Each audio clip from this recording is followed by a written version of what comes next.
আল্লাহ তাআলা জান্নাতের সেবিকা হিসেবে যে হুরদেরকে সৃষ্টি করেছেন, আল্লাহ তাআলা সেই হুরদেরকে অনন্তনীয় এত সুন্দরী বানিয়েছেন, তারা যদি দুনিয়ার দিকে একবার উঁকি মেরে তাকায়, আসমান এবং জমিনের মধ্যবর্তী জায়গা, পূর্ব এবং পশ্চিমের পৃথিবীর সমস্ত জায়গা একসাথে আলোকিত হয়ে যাবে। সুবহানাল্লাহ।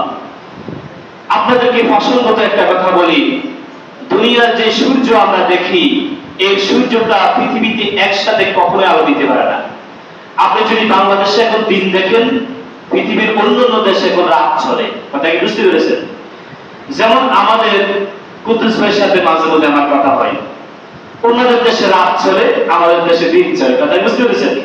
তাহলে আমরা যে সূর্য দেখি, ওই সূর্য পৃথিবীর পশ্চিম থেকে পূর্ব দিক পর্যন্ত একসাথে কখনোই আলো দেয় না। কিন্তু আল্লাহ তাআলা জান্নাতের যে সমস্ত হুর তৈরি করেছেন, রাসূলুল্লাহ সাল্লাল্লাহু আলাইহি সাল্লাম বলেছেন, দুনিয়াতে যদি এই হুররা একবার তাকায়, এই হুরদের চোখের আলোতে দুনিয়ার পূর্ব থেকে পশ্চিম পর্যন্ত, আসমান থেকে জমিন পর্যন্ত একবারে আলোকিত হয়ে যাবে। সুবহানাল্লাহ।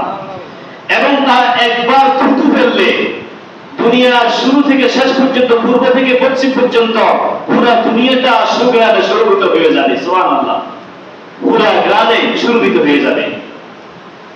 এমনকি তারা যে উন্না মাথায় দেয়, ওই উন্নাটা দুনিয়া এবং দুনিয়ার ভিতরে যা কিছু আছে সবগুলা যদি বিক্রি করে দেন, ওই হুরুদের মাথা শুধু উন্নাটাও কিনতে পারবেন না। সুবহানাল্লাহ।